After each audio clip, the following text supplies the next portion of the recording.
Dios los bendiga a cada uno de ustedes, hermanos. Sí, Dios los bendiga. ¿Se escucha? Muy bien. Muy bien. Ya me siento yo aquí en casa, ya me conocen mis hermanos. Soy René Hernández y vengo de la iglesia de Gálatas. Estoy muy contento de estar aquí con ustedes. Me siento en casa. Hoy en día, mucha gente tiene el concepto de Dios muy diferente, muy distante. Algunas personas tienen en sus mentes a un Dios castigador. Hemos escuchado de nuestro hermano en la clase sobre el temor, y quizás ese temor está un poquito mal infundado lo que nos han hecho creer, porque nos han enseñado, hermano, en la clase que el temor es realmente es una reverencia, es una devoción, ¿verdad? Y es un respeto. Pero nosotros, en nuestras vidas diarias, hemos enseñado inclusive a nuestros propios hijos a tener temor a ciertas cosas. Por ejemplo, me acuerdo yo cuando estaba en el colegio que estaba la gente esperando ahí a su tiempo y el niño que estaba ahí jugando decía, apacíguate, estate quieto, o si no le habla al doctor, te va a poner una inyección. Empieza a ponerle un temor. Mira qué curioso, uno de los grandes filósofos, Baruch Spinoza,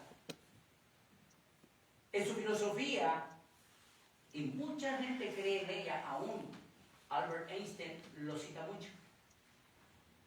Él pone en su tesis, en su filosofía, a un Dios que no interviene con su creación. Seguramente. Pero vamos a ver verdaderamente una de las multifacetas de Dios que la palabra de la Escritura nos revela. Quién y cómo es la naturaleza de Dios. Pero hoy, en esta mañana, voy a presentarles una historia, una maravillosa historia de amor, de redención, de gozo, una historia de misericordia, de valor, pero sobre todo, el amor de Dios. ¿Cuántos aquí somos padres? No tiene que dar las manos, más identifíquese. ¿Cuántos de aquí somos padres? ¿Cuántos de aquí somos hijos? Quizás a lo mejor usted es un hijo mayor o de los mayores, o quizás fue un hijo o el menor. Quizás usted tenga a su padre lejos por circunstancias de la vida. O quizás usted tenga a su hijo también retirado de usted. Hoy estaremos hablando de una maravillosa historia. La historia que quizás usted ya ha escuchado mucho tiempo atrás. La historia del hijo pródigo. Y déjame decirles que esta maravillosa historia usted la encontrará, la vamos a encontrar en Lucas 15, del 11 al 32. Vayamos a nuestra Biblia y abramos nuestra Biblia en el capítulo 15. Y voy a leer en el 15, 11 y 12. Vaya conmigo. ¿Lo tienen? Y dice así. Dice lo siguiente. También dijo, un hombre tenía 2 hijos y el menor de ellos dijo a su padre, Padre, dame la parte de los bienes que me corresponde, y les repartió los bienes. Vamos a ver. Padre eterno, te damos gracias, Señor, en esta mañana. Gracias por todas las bendiciones que obtenemos de parte de ti, Señor. Aquellas que ni siquiera, Padre, nos damos cuenta que tenemos. Señor, Padre, abre nuestra mente y nuestro corazón para que tu palabra fluya en nuestro corazón. Esas semillas, Señor, pueda germinar y dar fruto al 100%, ponerlo por obra en nuestro diario vivir. Gracias te damos por esta palabra, Señor, que proviene de ti. Así, Señor, ponemos esto, Señor, esta enseñanza, Padre, esta predicación, en el bendito nombre de tu amado Jesucristo, Señor nuestro. Amén. Amén. Amén. La parábola del hijo pródigo, para poder comprenderla, para poder entenderla, para tener el enfoque de lo que el autor quería decir, el autor es Dios. Su palabra dice que toda la escritura, en 2 Timoteo 3:16, es inspirada por Dios y es útil ¿para qué? Para enseñar, para redarguir, para corregir y para instruir. A fin de que el hombre sea ¿qué? Preparado para toda buena obra. Así que proviene directamente esta maravillosa historia de Dios. Pero para poder entenderla, tenemos que entender lo que es el contexto de ella. ¿Qué es el contexto? Lo que está tantito para atrás. Y podemos entender perfectamente, entonces, acerca de esta parábola. En el capítulo 15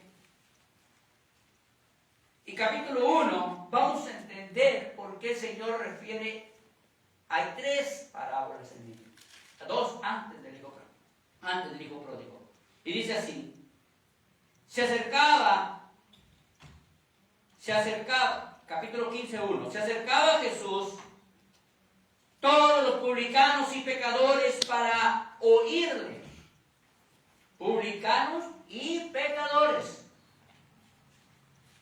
2. Y los fariseos y los escribas murmuraban diciendo: este a los pecadores recibe y con ellos come.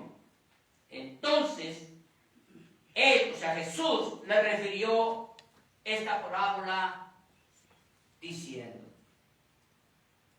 Con ello, el tema que vamos a tratar ahora está titulado: Jesús nos revela la gracia, el valor y el amor incondicional del Padre. Así que, hermanos, vamos a encontrar esos tesoros escondidos que Dios tiene para con nosotros. Una vez que leamos el contexto, vamos a entender acerca de por qué Jesús nos dio una parábola. ¿Qué es una parábola? Dios utiliza figuras retóricas o literarias distintas.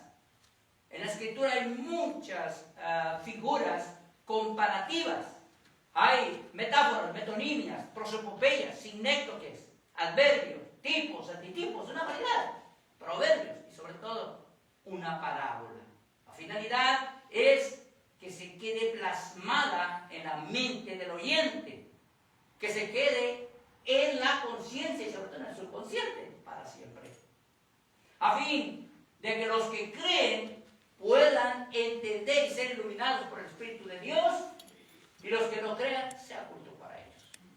Por lo tanto, la parábola es una narración comparativa que revela una verdad espiritual. Así que vamos a continuar y vamos a ver lo que continúa o lo que sigue tocante al 15:3. Dice: ¿qué hombre de vosotros, teniendo, ponga atención, 100 ovejas, si pierde una de ellas, no deja las 99 en el desierto y va tras las que se perdió hasta encontrarla? Y cuando la encuentra, la pone sobre sus hombros gozoso. Y al llegar a la casa, reúne a sus amigos y vecinos diciendo: gozaos conmigo, porque he encontrado mi oveja que se había perdido. Os digo que así habrá más gozo en el cielo por un pecador que se arrepiente, que por 99 justos que no necesitan arrepentimiento. Aquí podemos ver algo tremendo. El Señor está poniendo esta narración, esta comparación, porque había fariseos y escribas murmurando, criticando acerca de que por qué Jesús se juntaba con pecadores. Mira, podemos entender esta aplicación fácil. Vamos a ver, en esta narración Dios les da a entender acerca de 99 que representaban el pueblo de Israel y sus prácticas religiosas. Pero déjame decirle que aquí nos muestra un Dios de misericordia. Una sola alma vale la búsqueda. La oveja no va al pastor, el pastor va por la oveja. Hay una iniciativa divina. El pastor va buscando lo que estaba perdido, dejando 99 y buscando aquella. ¿Sabe cuando la oveja se pierde? La oveja es el único animal que no nace con una máquina de cortar su lana. Tiene que ser cortada por el hombre. En este caso, no cualquier hombre, su pastor. El que la cuida, el que la sustenta, el que la alimenta. Cuando ellas se pierden, están totalmente desprotegidas de los depredadores, especialmente de aquellos lobos. Crece la lana a tal manera que sus ojos y sus oídos se llenan de bacterias y de larvas, por lo cual ya no pueden ver y ya no pueden oír. Pero mira, la misericordia del Padre va y busca la que está perniquebrada, la que está perdida, la que está asolada, ¿sabe? ¿Cuántos de nosotros estamos perdidos y asolados? ¿Cuántos no vemos? ¿Cuántos no oímos por toda la información que estamos quizás leyendo en lugares, sobre todo en las redes sociales que nos inundan al estar escuchando y al estar viendo cosas a las cuales esas bacterias, esas larvas nos impiden ver? Pero gracias a esta iniciativa de este pastor que representa a Dios, va por ella. ¿Sabe? Usted no está aquí por casualidad. Dios ha ido por usted y la está metiendo al redil. Es una parábola maravillosa para poder entender lo siguiente: que hay un amor sacrificial. Las cargas sobre los hombros significa el cuidado y la ternura que tiene el Padre. Y quiero que sepa que hay un gozo celestial. El cielo celebra cada persona arrepentida. ¿Sí? Hay 100 ovejas, representa los millones de personas, pero ¿sabe? Hay una. Y esa una es algo individual. Es usted, es soy yo. Vale mucho. Y la cuida nuestro Padre. Vamos con la segunda. Vamos a entender entonces la segunda parábola que está en 15:8. ¿O qué mujer que tiene 10 dracmas, si pierde una dracma, no enciende la lámpara y barre la casa y busca con diligencia hasta encontrarla? Y cuando la encuentra, reúne a sus amigas y vecinas diciendo: gozaos conmigo, porque he encontrado la dracma que había perdido. Así os digo que hay gozo delante de los ángeles de Dios por un pecador que se arrepiente. ¿Sabe? Primero 100 ovejas, va graduando. Ahora habla de 10 dracmas. ¿Sabe que era muy valiosa un dracma? Muy valioso. Algunas personas he escuchado que dicen que una de ellas valía lo que se ganaba en un año. Así que la mujer la pierde. Hay 10. otra vez se está poniendo al judaísmo a un lado, me permite. Pero ¿sabes qué? Perdió una. Y va y prende la luz y anda barriendo, anda buscando. Ustedes nunca han perdido algo. ¿Y cómo andan buscando? ¿Cuántas veces a mí me ha pasado, ando buscando yo mis lentes y lentes por todos lados, y los trae en la cabeza?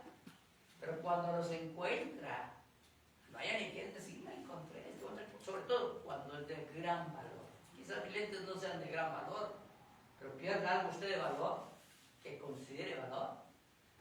Va a mover toda la casa. ¿Sabe lo que quiere dar a entender el Señor aquí? Pues esa mujer o esa persona representa al Señor, que anda buscando con lupa esa moneda. Ahora nos está viendo con un gran valor.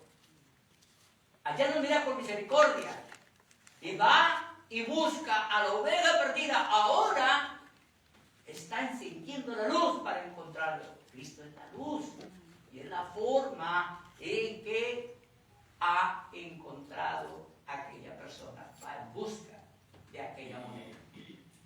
Dios busca al perdido. No es un Dios indiferente. Él toma la iniciativa para rescatar al pecador. El arrepentimiento produce fiesta en el cielo. ¿Sabe que cuando usted se arrepiente, allá hay fiesta? Mira qué maravilloso. El cielo se celebra. Para Dios no era una más en la multitud. Usted no es uno más en la multitud. Es un tesoro. Y Él no dejará de buscar hasta encontrarlo. Es un Dios maravilloso. Con este contexto estamos viendo dos parábolas, ¿sí?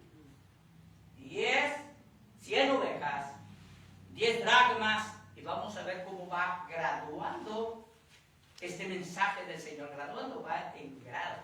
Ahora vamos a leer la parábola del hijo pródigo y vamos a entender qué es lo que quiere decir el Señor y cómo está refutando a aquellos fariseos y a aquellos escribanos que están murmurando y que están, ¿saben?, criticando que el Señor se juntaba con pecadores. Pero mira, un hombre dice, vaya conmigo. Vimos que también dijo, un hombre tenía 2 hijos. El menor de ellos dijo a su padre, Padre, dame la parte de los bienes que me corresponde, y le repartió los bienes. No muchos días después, juntándolo todo, el hijo menor se fue lejos a una provincia apartada y ahí desperdició todos sus bienes viviendo perdidamente. Y cuando todo lo hubo malgastado, vino una gran hambre en aquella provincia y comenzó a faltarle. Y fue y se arrimó uno de los ciudadanos de aquella tierra, la cual envió a la hacienda para que apacentara cerdos. Y deseaba llenar su vientre de las algarrobas que comían los cerdos, pero nadie ¿qué? Le daba. Vamos a ver aquí en este como punto 1, el pecado nos aleja del Padre. Padre, fíjate, dame la parte de los bienes que me corresponde. El hijo quiere la herencia, pero no quiere la relación con el Padre. Quiere la bendición, pero no quiere el Padre. Mira qué tremendo es esto. ¿Sabe? Prácticamente le está diciendo al Padre, Padre, si te mueres, Padre, no me interesa que me des sus bienes. Quiero vivir la vida. El Padre, con mucha tristeza, ¿verdad?, les dice reparte los bienes a los dos. Está despreciando al Padre, a su autoridad, a su amor, a su protección. ¿Y sabe? Se va al mundo. Y allá, con dinero, despilfarra todo su dinero en aquel mundo, en aquellos que él cree que son felicidad. quizá las mujeres, quizá la droga, se tira a la perdición. Yo no sé si usted se está identificando con él, porque somos padres o porque tenemos hijos. Pero mira, en la juventud y en la vanagloria de la vida juvenil piensan y no oyen consejos. Sin embargo, el hijo quiere la herencia y la bendición, pero sin el padre, no está en casa. El pecado siempre promete la libertad, pero termina llevando a la esclavitud, dice la persona que toma. Yo puedo dejar la bebida. No, cuando yo quiera, la debo. De rato lo vuelve y dice, sí, es que si yo quiero, nunca pude. El pecado esclaviza. Qué tremendo. Así que terminó sin dinero, sin amigos, sin dignidad. Y sabe, cuidando cerdo, lo más bajo para los judíos. ¿Sabía que para los judíos era prohibidísimo comer cerdo y era totalmente inmundo para ellos? Y sin embargo, mira hasta dónde llegó su condición. Continuemos. 17. Y volviendo en sí, ponga atención, volviendo en sí, dijo: ¿cuántos corraleros en casa de mi padre tienen abundancia de pan? Y yo aquí perezco de hambre. Me levantaré e iré a mi padre y le diré: Padre, he pecado contra el cielo y contra ti. Yo no soy digno de ser llamado hijo. Hazme como a uno de tus jornaleros. Mira hasta dónde llegó. El arrepentimiento comienza cuando el hombre reacciona, cuando el hombre vuelve en sí. Este es uno de los milagros más grandes de lo que es el Evangelio del Señor. Déjeme decir, quizás el hijo estaba preparando ahora un tipo de mensaje que les para un sermón. Quizás traía muchas dudas. Estaba totalmente oloroso a cerdo. Quizás su vestimenta rota. Quizás con hambre, con necesidad. Porque el pecado así te deja, te despoja. Y pensando, y quizás a lo mejor no tanto está al lado del padre, sino en la mente del joven piensa que el padre piensa como él. Y mira qué cosas tan distantes, tan diferentes. Está preparando un sermón, dice: no, yo mejor voy con mi padre. O come la comida del cerdo, o mejor ahí va a ir a buscar. Está pensando. Y en ese momento también, ¿cuánto no hemos caído, no hemos tocado ese fondo? Que en ese momento reaccionamos en sí. Y mira, dice él: en casa de mi padre hay pan, y yo aquí que perezco, me muero de hambre. El arrepentimiento hace entendernos que sin Dios me estoy muriendo. Sin Dios es la muerte. Mi padre no dijo: mi padre tiene que venir por mí. Me levantaré e iré. Dios siempre recibe, pero nosotros debemos también levantarnos, ¿sí? Y nunca será tarde para poder volver a casa, regresar. La salvación empieza con crisis espiritual. A veces en una sala de hospital, a veces en esos cuidados intensivos, a veces en aquel problema de la cárcel, a veces en aquel problema grande financiero, a veces en los problemas familiares. A veces tocamos ese fondo y volvemos en sí y tenemos que recurrir al Padre. Vamos a continuar.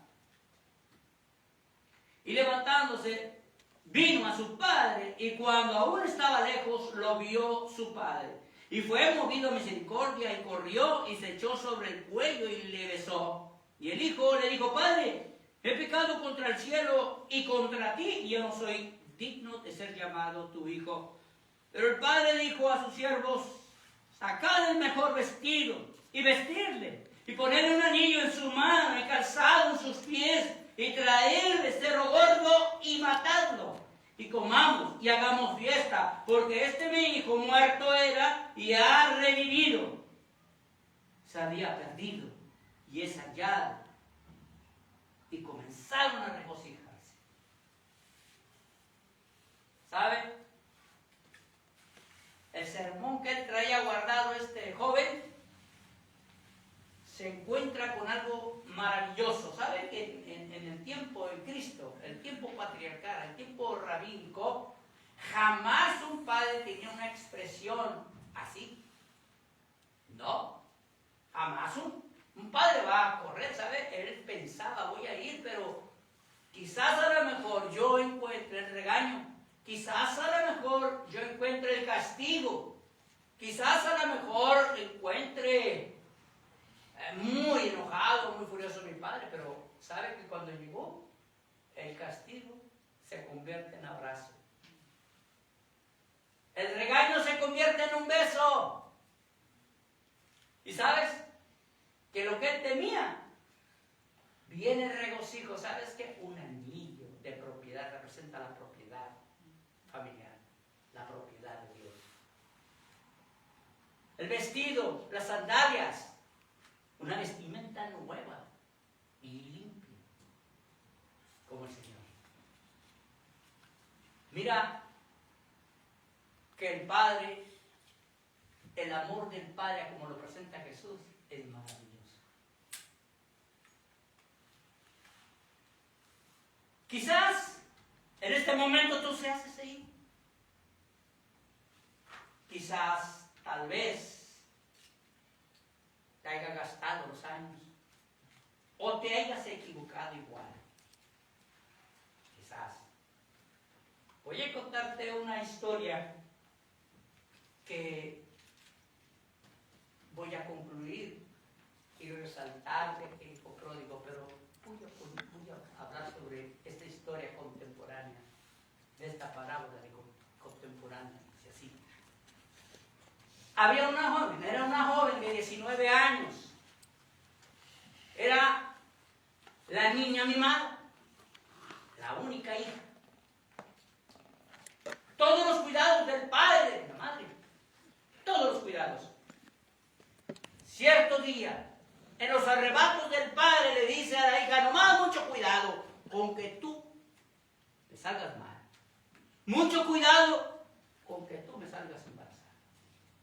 Porque ese día vas a ver quién soy, te mato. Pasó el tiempo. Y en aquel tiempo de rebeldía se encuentra pues aquel muchacho. De aquel tipo de que los padres no quieren, el hippie. La llevó, la embarazó. Y ella, en el temor, dijo: no sabes cómo se fue. No sabes cómo mi padre no. Se fue de vergüenza a una provincia cercana. ¿Y sabe qué pasó ahí? El hombre la empezó a maltratar, a golpear, a darle mala vida, a tal grado que ella pierde su bebé. Empieza a vivir la vida sola, lejos de su hogar, lejos del padre. Cuando ella era acostumbrada a todo, tenía todo en casa, tenía que lavar el ajeno, tenía hambre y no ganaba lo suficiente, estaba agotada, estaba desesperada, la locura prácticamente. Habían pasado 3 años. Y anhelaba y soñaba y pensaba entre sí aquellos momentos de felicidad en su hogar.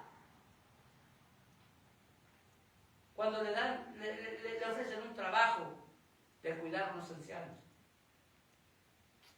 Y donde encuentra y le da la dirección para que vaya a trabajar, resulta que ese lugar pasaba cerca de su casa, cerca de esa provincia. Y dijo, escribiré una carta a mi padre. Padre, voy a pasar por la casa. Recuerdo aquellos momentos felices, aquellos momentos donde yo gozaba y corría en la casa contigo, Padre. Voy a pasar y te voy a pedir que dejes un pañuelo ahí en ese árbol, en aquel árbol hermoso y tamarín, árbol tamarín. Déjame un pañuelo blanco. Entonces yo sabré que cuando pase y vea el pañuelo, quizás ya me perdonaste y yo me baje en la siguiente estación y regrese a casa. Y ese mensaje se lo mandó el padre. A los 2 días ya va en camino y va en tren y estaba lleno ese tren. Y él necesitaba estar del lado izquierdo, pero estaba lleno. Y cuando va llegando cerca y va angustiada, dijo que ¿qué va a pasar? ¿Me podrá mi padre perdonar? Tengo mucha pena, mucha vergüenza. Inclinaba su rostro a sus rodillas y lloraba. Pero le dice a la persona, ¿me permites estar en ese lugar? Y las personas la rechazaban. Y ella se paraba, es que yo necesito, no sabe, lo importante es que yo esté en este lugar, porque lo necesito, ¿sabe? El hombre que estaba bajo la supervisión del tren dijo, hey, siéntate. Y le dice a la persona que está a un lado, Señor, por favor, antes de llegar a la bifurcación, dijo, hay una casita de 2 pisos y un árbol tamarito. Yo nomás dígame si ve un pañuelo blanco. Solo dígame, por favor, porque lo necesito. Cuando va pasando, Señor, ella siente y conoce el lugar, está en el pañuelo blanco y dice, muchacha, ¿no está tu pañuelo blanco? ¿Sabes? Hay 2 ancianos afuera de la casa, en ese patio amplio. Y está, ¿sabes? Un árbol, pero no está el pañuelo. Está lleno de sábanas y la casa está llena de pañuelos blancos. ¿Sabe? Ella se bajó. Ese es el perdón de un padre. Aquel hijo pródigo pensó, quizás a lo mejor, tal vez mi padre, quizás, tal vez me reciba, porque allá comen mejor que yo y mira cómo estoy yo. Oloroso a cerdo, abatido, desolado. No hay amigos. Y sabes, rompe el esquema el padre de aquel tiempo. Jamás su padre va a portarse así en aquel tiempo. Este padre quizás vio a su hijo, ¿sabes por qué? Porque el padre todos los días estaba observando aquella calle. Y cuando ve al hijo, él corre y rompe el esquema, corre y va y lo abraza al cuello y le da un beso, trae el anillo y sabe, pone las sandalias, traiga mi vestido, hagamos fiesta y sabe, fue gran gozo. Así, quizás a lo mejor tú seas aquel hijo. Dice la palabra de Dios, en la casa de mi padre muchas moradas hay. Yo voy es para prepararte ese lugar. Apocalipsis 3, 20 dice, toda la puerta llamo. Ven. ¿Sabes qué te está esperando con el Padre? No es el engaño. Te está esperando un anillo de propiedad. Esas sandalias y aquel vestido nuevo. Si tú estás lejos del Señor y quizás dices, yo necesitaba, o tienes el único así, o eres el único así, y que se está gastando su vida lejos del Señor, el Padre te está esperando con los brazos abiertos. No tardes. ¿Cuál es el dolor más grande para el Padre? No era la rebeldía del Hijo, sino que en la mesa faltaba una silla, y esa silla es la tuya.